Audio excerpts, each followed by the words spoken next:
Assalamualaikum, salam sejahtera dan selamat kembali semula ke channel Abang. Terima kasih sangat-sangat sudi nak dengarkan cerita yang Abang nak sampaikan hari ini adalah sambungan daripada 2 hari yang lepas, iaitu pengalaman Makcik Ila dan juga anaknya yang menghantarkan cerita kepada Abang yang Abang letak namanya sebagai Niza.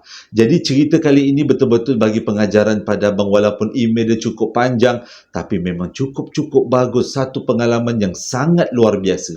Jadi Abang tak nak tangguh lama-lama lagi. Sebelum kita mulakan cerita, marilah kita sama-sama berdoa kepada Allah Ta'ala. Semoga Allah panjangkan umur, murahkan rezeki, berikan kesihatan yang baik untuk kita semua dan permudahkan segala urusan kita dunia dan di akhirat, dan semoga Allah memberikan keamanan untuk kita satu dunia. Amin ya rabbal alamin. Jadi tanpa membuang masa lagi, ramai dah tak sabar lagi nak tunggu sambungan daripada pengalaman Makcik Ila. Bahagian yang kedua ni lagi teruk daripada bahagian yang pertama.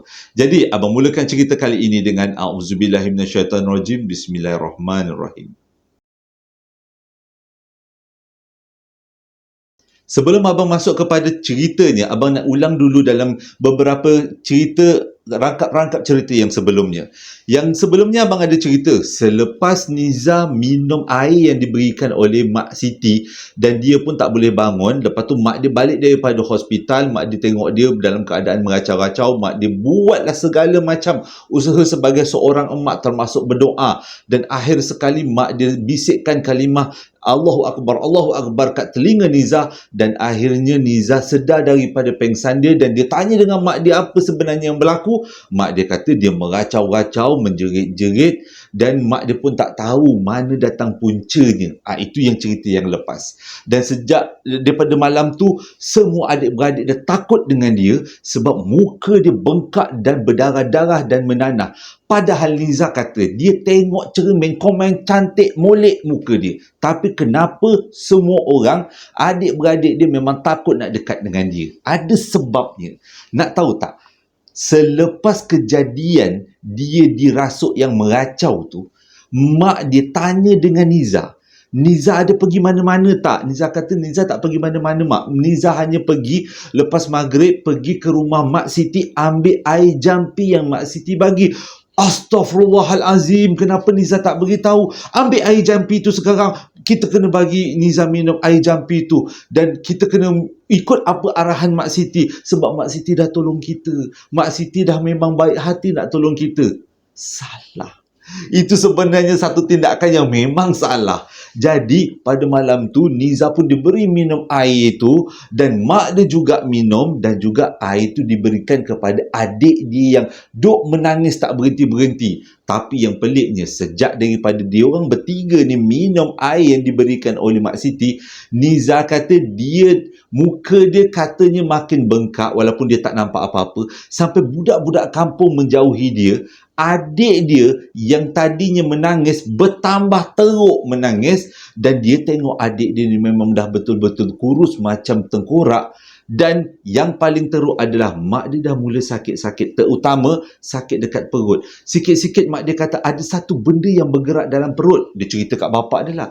Tapi semua anggap benda tu mungkin adalah sakit yang sementara, bukan yang berlaku disebabkan oleh gangguan-gangguan ke atau apa permasalahan alasannya. Jadi kehidupan diteruskan. Niza tetap juga tak boleh pergi sekolah sebab mak dia bagi alasan muka Niza tak berapa sihat. Walaupun Niza tengok cermin baik, tak ada masalah. Jadi disebabkan dia ni tak boleh pergi sekolah, dia ambil peluang lah, hanya main-main depan rumah je. Tak ada buat apa. Dah boring sangat baring, dah boring sangat tengok TV. Nak bercakap dengan adik-beradik, adik-beradik tak nak bercakap dengan dia, semua menjauhkan diri. Adik dia yang bawah-bawah dia ni baru dia nak berajak berborak, melalak-lalak budak tu macam tengok hantu. Dia pun tak faham kenapa. Pada waktu tu umur dia masih lagi 10 tahun. Dan air yang diberikan oleh Mak Siti diminum setiap hari. Pagi minum, petang minum. Yang peliknya, air tu tak habis-habis. Dah nama air puaka. Tak habis-habis. Mak dia minum, baby minum, dia minum. Jadi pada satu hari, waktu dia tengah main-main dekat ruang depan rumah, lalulah seorang pakcik. Pakcik tu pakcik Indonesia. Dia bekerja dekat Malaysia. Bekerja dekat kebun yang ada dekat kawasan estate tu. Dan pakcik ni memang dikenali sebagai seorang yang sangat alim. Dekat masjid, dekat surau, dialah muka antaranya yang akan membentang sejadah.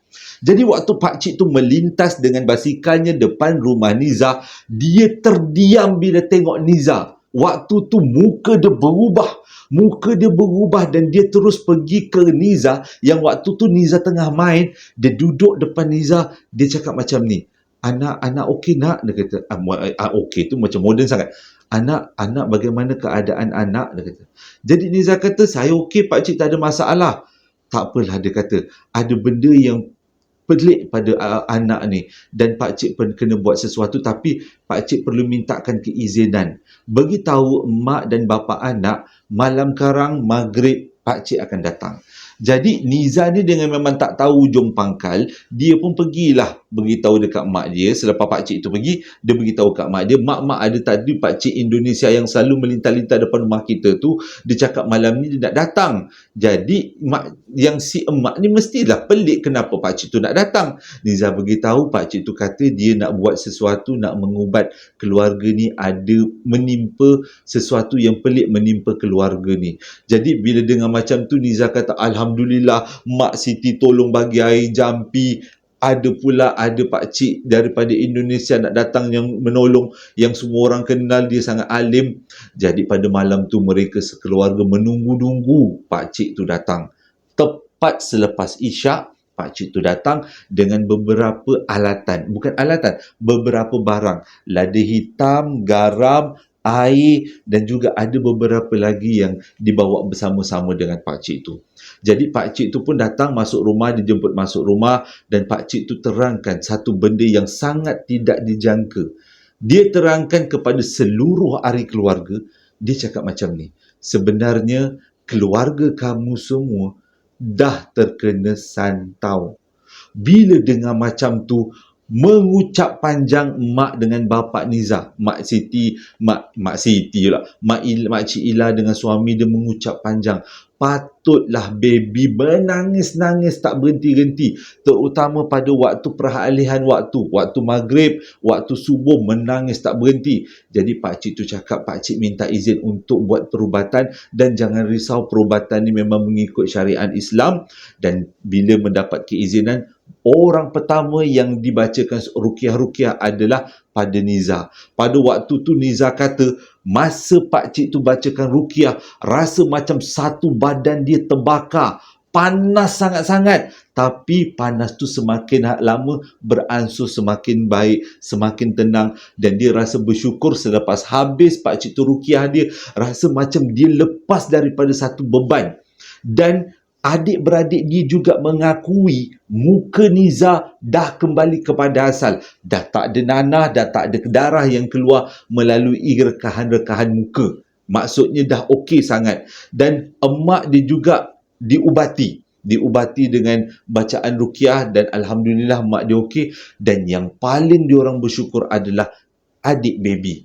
Baby dibacakan ruqyah, dimandikan dengan air-air ayat bacaan ayat suci Al-Quran, barulah baby tu senyap, dah tak menangis. Dan bila pakcik tu balik besok pagi, baby tu nak menyusu dan baby tu beransur baik. Alhamdulillah, sangat-sangat berkat pertolongan daripada pakcik daripada Indonesia tu, kembali semula keharmonian keluarga Niza ni. Mak dia dah ceria balik, semua keadaan keluarga balik.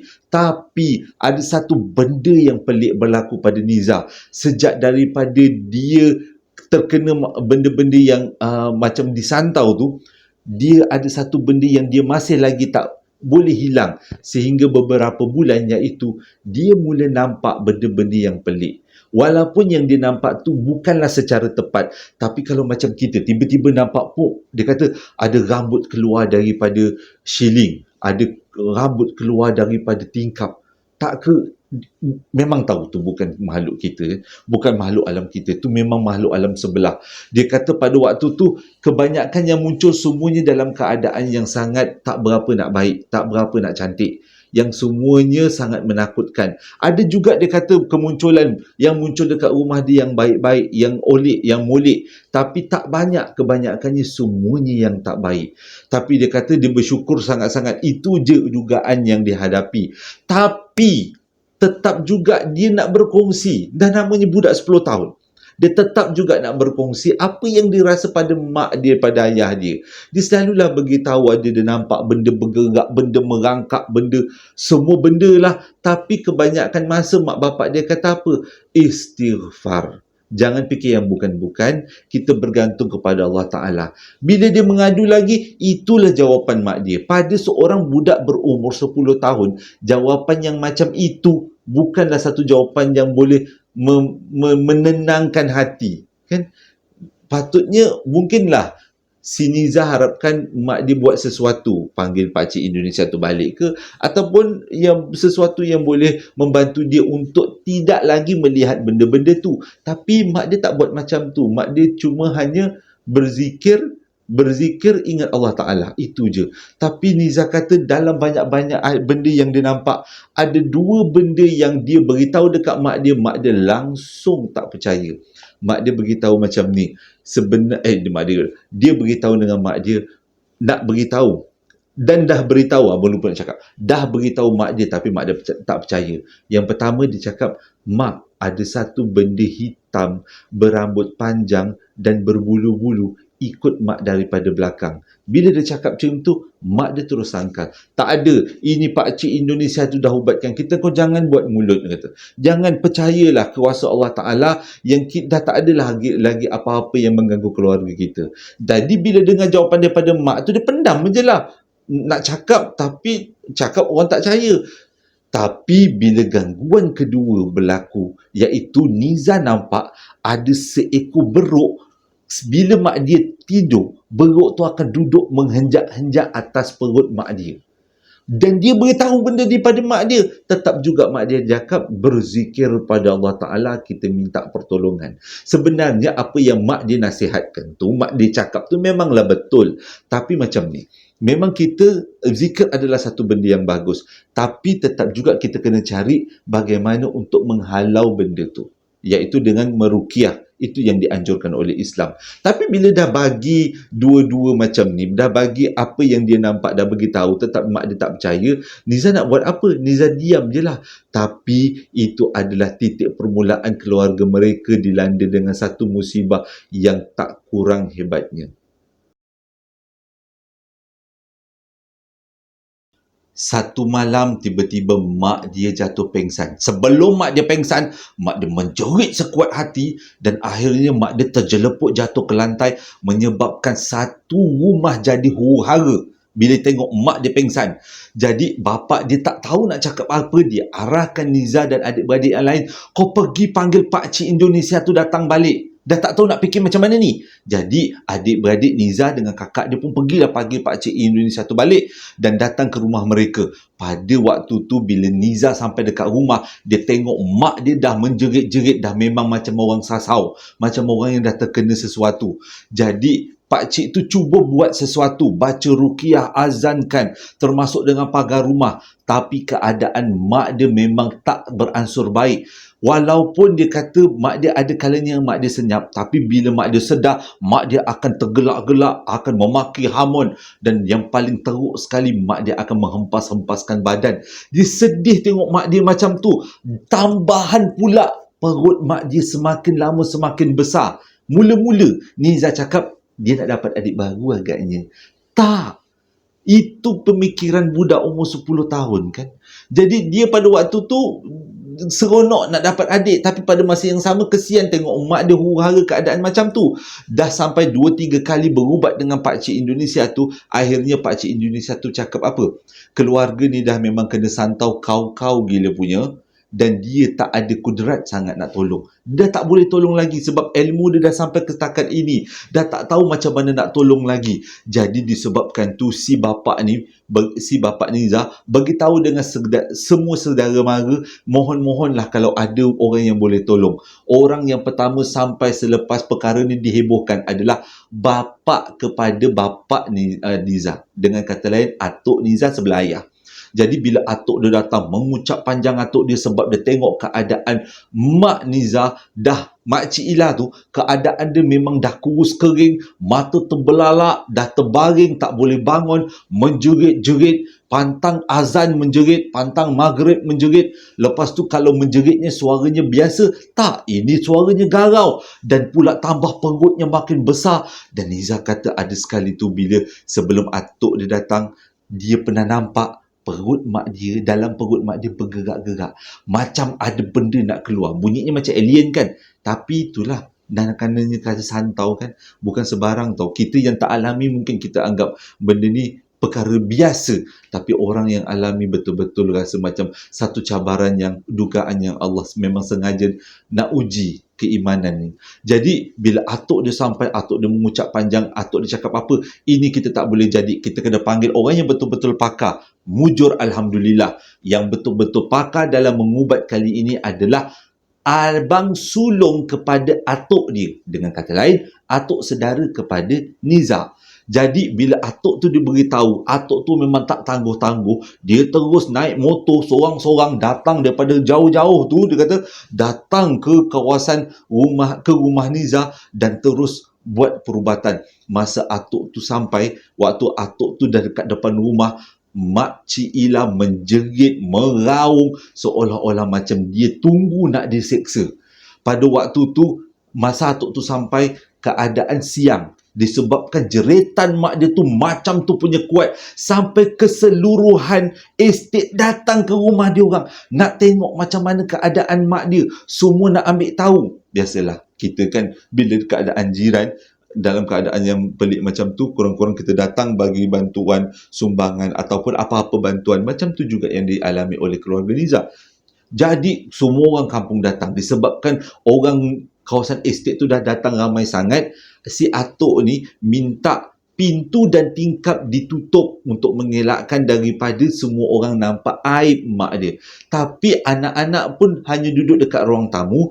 Mak dia diletakkan dekat dalam bilik, dan dalam bilik tu ada ayah dia, mak dia, atuk dia, nenek dia dan atuk saudara dia. Ada 6 orang aja yang ada dalam tu. Jadi daripada pintu yang terbuka tu, Niza nampak keadaan mak dia seperti nak bersalin.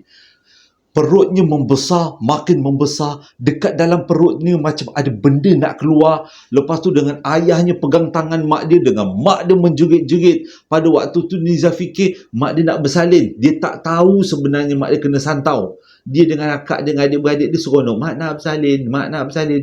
Dia tak tahu. Jadi dia kata orang dekat luar rumah dah riuh dah. Dah macam-macam bunyi dah dekat luar rumah. Ada yang cuba nak masuk, nak rempuh masuk. Tapi mujurlah diberitahu oleh pihak keluarga yang benda ni betul-betul tak boleh buat masuk dan tak boleh buat main. Jadi orang ramai tunggu dekat luar pada siang tu. Pada waktu tu tengok atuknya baca ruqyah, azan, segala macam usaha atuk saudara tolong kepada Niza ni buat macam-macam. Dan akhirnya tiba-tiba mak dia menjerit dengan sangat kuat, dan Nizar nampak sesuatu yang keluar daripada bilik mak dia. Macam bentuknya macam baby tapi boleh berlari. Baby dia kata kecil, boleh berlari. Seluruh badan budak tu berdarah-darah, diselaputi dengan darah. Dan budak tu berlari dalam keadaan menjengkit-jengkit keluar daripada bilik dan keluar daripada rumah. Pada waktu dia keluar daripada rumah, pintu rumah tu memang seperti dirempuh. Bom, terbuka macam tu.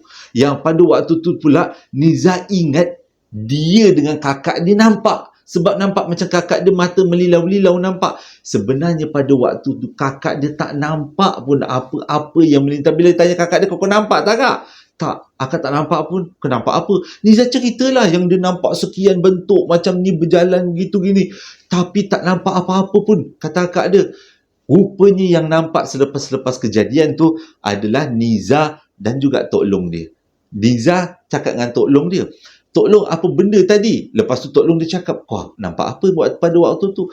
Niza nampak benda macam budak berlumur darah keluar pada bilik. Menggiling kepala Tok Long dia. Nampaknya hijab kau masih lagi terbuka. Nanti Pak Tok Long boleh tolong tutupkan. Jadi, kan abang cakap tadi, waktu benda tu terkeluar daripada pintu terbuka kan. Waktu pintu tu terbuka, Niza cuba nak tutup. Bila dia pergi ke kawasan pintu nak tutup pintu tu, untuk mengelakkan orang ramai nampak mak dia yang dalam keadaan yang aib, dia nampak Mak Siti dekat luar rumah. pada waktu tu dia macam dah tergerak. Adakah ini berpunca daripada Mak Siti? Tapi dia diam je lah. Sebab semua orang tak tahu datang puncanya daripada mana. Dah tak tahu. Cuma dia orang datang hanya mengubat dan nak tengok, nak saksikan apa yang berlaku. Selepas proses mengubat tu, Alhamdulillah, mak dia baik, Niza baik, baby pun baik. Semuanya dalam keadaan yang syukur, Alhamdulillah, mak dia kembali sihat seperti biasa. Dan perut yang kembung tadi tu memang betul-betul kempis. Sempat juga ditanya dengan mak dia, mak hari tu mak mengandung dapat baby, kenapa babynya hilang? Mak perut mak dah kempis. Mak dia terpaksa terangkan yang sebenarnya mereka sekeluarga telah dibuat sesuatu, diancam dengan sesuatu ilmu. Dan selepas kejadian tu, mereka semua berpindah daripada estate tu balik ke kampung. Cukuplah dengan pengalaman yang mereka alami. Anggap itu sesuatu pengalaman yang susah nak dilupakan. Tapi ceritanya tak tamat sampai ke tahap ini je. Sebelum mereka sekeluarga pindah daripada estate tu, Mak Siti datang nangis-nangis jumpa dengan Niza dan keluarganya termasuk Makcik Ila. Dan Mak Siti bagi tahu semua perkara, apa yang dia buat, kenapa dia buat.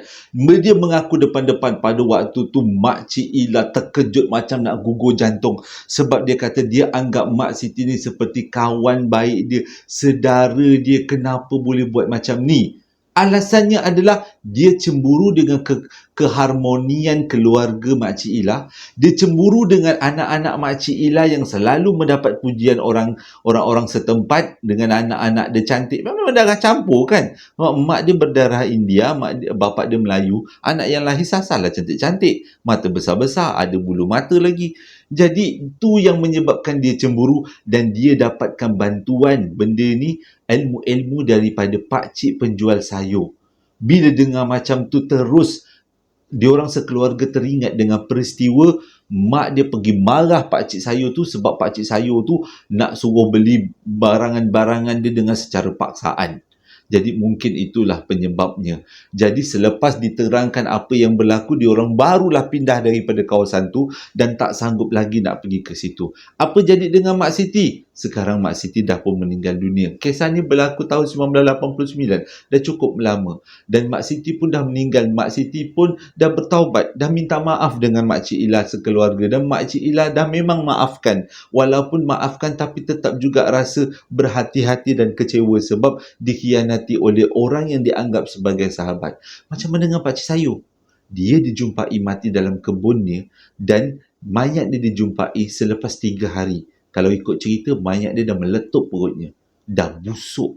Itu pun orang yang jumpa. Agaknya keluarga lah kot. Ataupun orang yang berlalu melintas kat sebelah kebun. Kok bau busuk sangat? Apa benda ni? Jadi orang carilah punca mana datangnya busuk tu. Rupanya daripada perut pakcik tu yang dah terburai. Jadi itulah, kita sebagai manusia janganlah kita mendengki-dengki orang dengan meletakkan ilmu-ilmu sihir pada orang lain. Sebab kita juga nanti, bukan kita, orang yang mengamalkan tu juga nanti akan mendapat balasan yang buruk kan. Allah dah balas kat dunia. Itulah, kalau sempat minta maaf tak apa, kalau belum sempat minta maaf. Ini kes-kes yang menyekutukan Allah Ta'ala memang satu benda yang berat.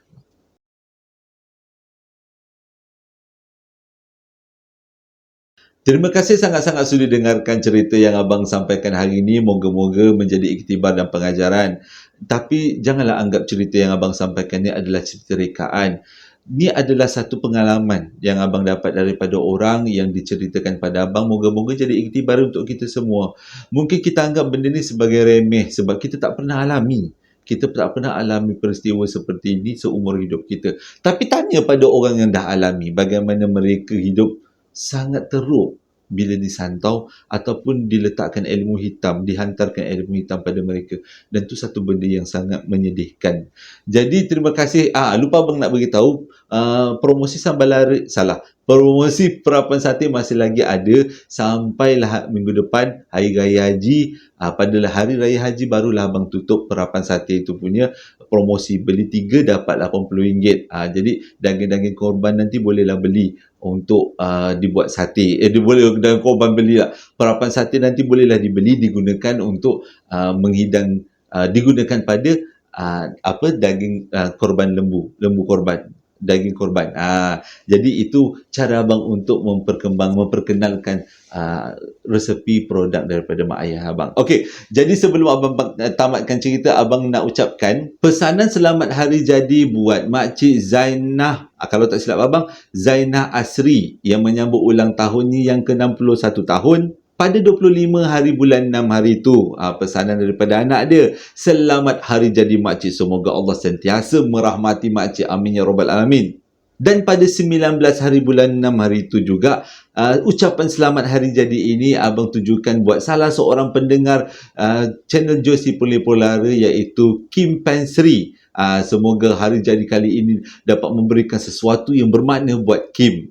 Pesanan daripada Encik Suami buat Nur Hidayah Karudin yang hari jadinya jatuh pada 23 hari bulan 6. Ini suami Miss Hadi. Sampaikan selamat hari jadi pada isteri melalui cerita YouTube. Ini moga-moga jadi kenangan. Kak, selamat hari jadi Kak. Semoga Kak sentiasa dirahmati Allah dan sentiasa aman bahagia dengan suami. Dan ucapan seterusnya, selamat hari jadi buat Sulaiman yang jatuhnya pada 1 hari bulan 6. Walaupun dah nak habis bulan 6, tapi dia kata, bang tolong bang wish untuk birthday saya. Abang doakan Sulaiman sentiasa dirahmati Allah dan diberikan rezeki yang melimpah ruah. Pada 20 hari bulan 6 juga adalah ucapan hari jadi abang tujukan buat Kak Bet. Kak Bet cakap itu hari jadi dia, minta dia wish moga-moga jadi kenangan. Dan selamat hari jadi buat Kak Bet, semoga sentiasa ceria dan gembira.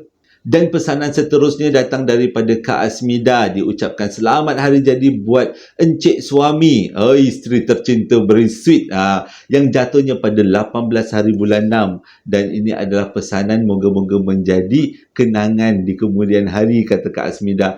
Hari jadi suami dia, bang selamat hari jadi bang, semoga aman bahagia dengan akak dan semoga akak dan abang sentiasa diberikan rezeki yang melimpah ruah. Selamat hari jadi juga buat Marina yang jatuhnya pada 20 hari bulan 6. Semoga sentiasa dirahmati Allah dan diberikan rezeki yang melimpah ruah. Dan selamat hari jadi pada Encik Suami, dan ucapan disampaikan oleh seorang kakak yang bernama Kakak Umi Su, yang mana hari jadi suaminya jatuh pada 2 hari bulan 7. Moga-moga dipanjangkan umur, dimurahkan rezeki dan sentiasa dirahmati Allah. Wah, pesanan daripada isteri tercinta. Seronok pula abang, tunggu abang ada bini pula. Ingat tak dulu abang pernah ceritakan kisah Lohan? Kali ni Lohan sampaikan ucapan selamat hari pelaut untuk semua pelaut-pelaut yang jatuhnya pada 24 dan 25 hari bulan Jun. Sebenarnya abang baru tahu tentang hari pelaut dan ucapan ni buatkan abang tambah pengetahuan. Rupanya ada hari pelaut 25 dengan 24 Jun. Terima kasih Lohan atas ingatan. Dan yang terakhir sekali adalah selamat menyambut ulang tahun perkahwinan buat Kak Faizah dan juga Kak Har yang jatuhnya pada 24 hari bulan 6 dan dah 23 mereka berdua mendirikan rumah tangga. Semoga mendapat perkahwinan yang sentiasa dirahmati Allah hingga ke syurga. Terima kasih sangat-sangat sudah dengarkan cerita yang abang sampai kali ini dan semoga ceritanya menjadi iktibar dan pengajaran untuk kita semua. Hingga berjumpa lagi dalam 2 hari akan datang. Assalamualaikum warahmatullahi wabarakatuh.